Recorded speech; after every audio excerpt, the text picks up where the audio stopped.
Okay, so this texture, let's just call the dots and sticks.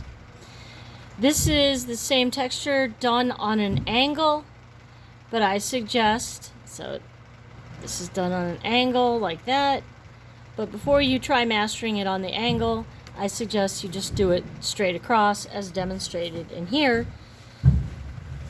Alright, so how does this begin? Well, simple enough. It begins with a row of solid circles. I'm going to go ahead and finish my row. Now that I have a row of dots, I'm going to put another row behind, but what's really important is where you place them. What you do is you go in between the two, drop down, and that's where you put the next ball. So it alternates in between. All right? You don't just randomly put the dots down, you alternate. So that space in between the two, you drop down, and that's where you're going to put the dot. All right? Now that you have a row of dots, what is the next step? The next step is you're going to put a triangle over that dot and a triangle over that dot. Not the bottom of the triangle, just the top two pieces. And each dot gets its own triangle, and you'll notice that the two triangles meet. All right, down below, you are going to put a triangle below each dot.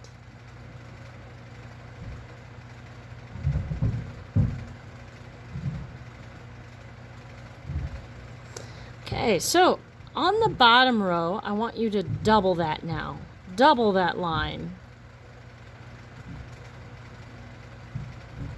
And then we're going to put the series of lines in between. And I'm going to ask you to put those lines straight up and down. So straight up and down, top to bottom. I'm going to finish this off camera. You do the same. Alright, now that I did the bottom row, I'm going to do as much of the top row as I can. I'm going to double it. And you'll notice I can't see the whole line. So what I like to do is sometimes put another piece of paper behind it and do the line and see what would show up on my square. See? The whole thing didn't show up. Only the valleys in some of the spots, and the peaks are off the page. But I can still do my vertical lines on that line.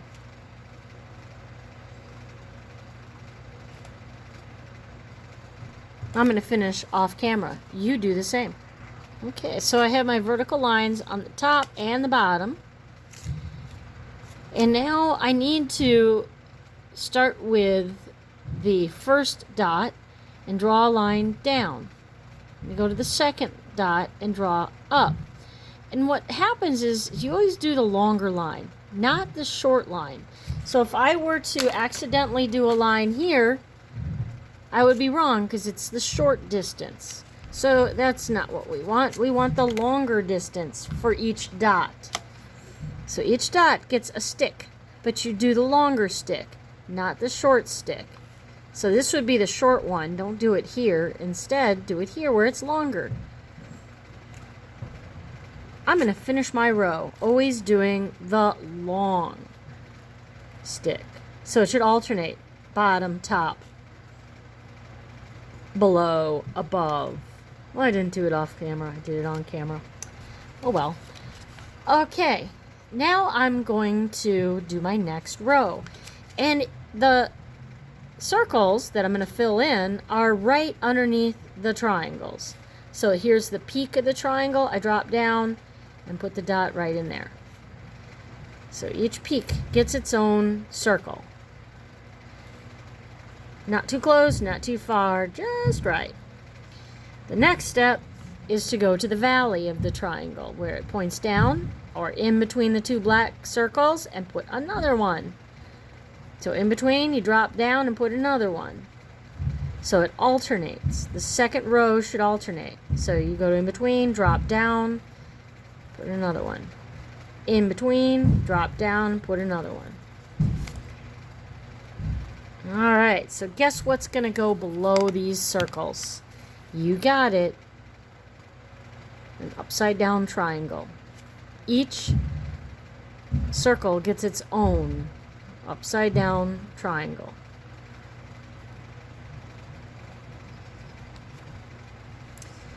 Now it's time to double it. I'm going to finish this offline. Now that I doubled it, now I'm going to do the vertical lines. Straight up and down, top to bottom, not going past the line but staying in between. I'm going to go all the way across off camera. Put me on pause and you do the same. Alright, so now I have all the vertical lines done, and now it's the time for each ball to get the longer stick. Not the short stick, but the longer stick. And then this one is kind of right in the middle, so it's a good thing that this one isn't. So if I did the top, then I should do the bottom here.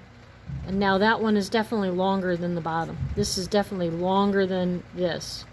So you always do the longer one. This is clearly the longer one. And then you alternate all the way down. Top, bottom.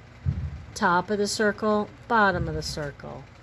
And if you accidentally make a oopsie, like I just did there, see how I went top, top? That's okay.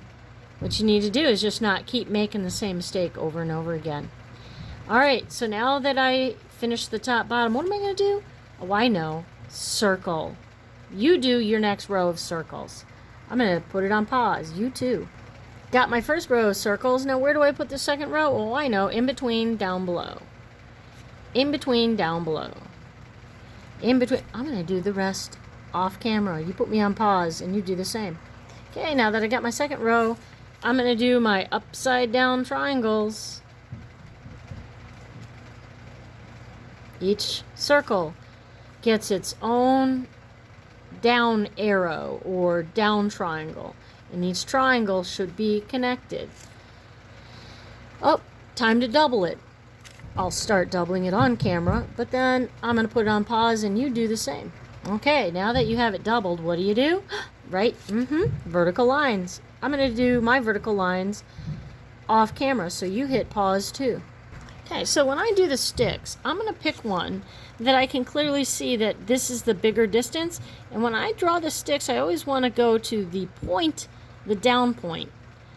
All right, then I alternate to the down point, to the down point. All right, so if they have to slant kind of to get to that down point, you need to do the same. So this is the trickiest part. You want to definitely go to the point, to the point, not just randomly going straight up into a slant, but right where the points are. That's where the line should go to, right here to the point. Okay, so you could go to the point down or the point up. Make sure that you also alternate up, down, up, down. So this would be the longer one, this would be the shorter. Longer, shorter, longer, shorter, and then alternate. So guess what we're going to do now? Yeah, I'm going to pause it. You do the same. Okay, row of dots. Where do we put the next row? Oh, I know. Alternate. Okay, so it goes in between, down, lower.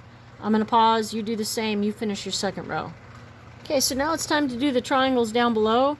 This is where you're going to want another sheet of paper underneath, because some of it might go off the page.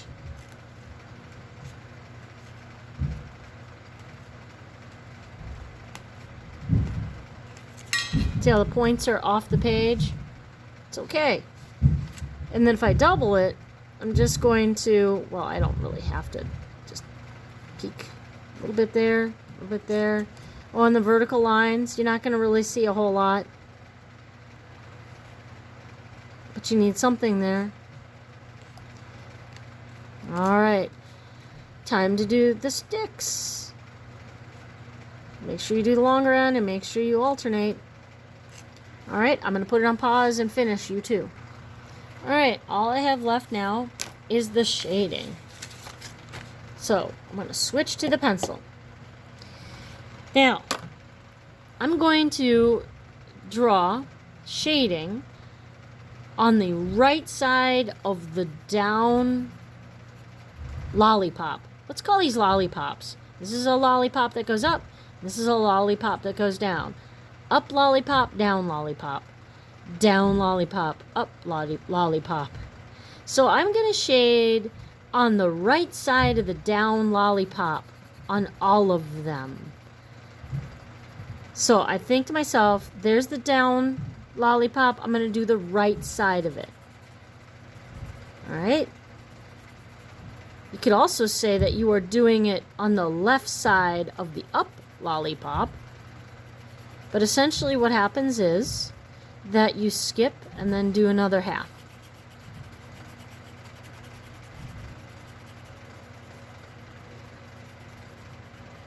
So, shade, skip, shade, skip, shade, skip. So the right side of the down lollipop. So I'm being consistent. The right side of the down lollipop. Be consistent so that there's a pattern. Otherwise, it's just chaos. Right side of the down lollipop. All right? So this is the down lollipop. I'm doing the right side of it. So I find all the down lollipops and I shade on the right side of it. All the way to the left side of the up lollipop. And you can also think that you're alternating. So shade, skip, shade, skip, shade. So you're throwing some shade here, I guess. No, just kidding. Alright. Alright, I'm going to put it on pause and finish my shading. Alright, there it is. Officially, I think we've now named this the Lollipop Texture, because it's made out of these lollipops. Alright, hold it closer to the camera. There it is. Once you feel like you've got that down, you can try doing it on an angle, and that's not too hard. I would recommend starting in the middle and going across. Notice how I have the paper turned. But I gotta realize that I have more room over here now because it got wider, and I'm gonna have up here less room, so there'll be fewer. So it's a little harder to line up. Definitely get real before you dink around with this pattern on an angle. Do like 4 good ones straight across before you try to, you know, like you really want to have this pattern down so you're not even having to watch the video anymore. It takes at least 4 or 5 attempts to get there. So good luck.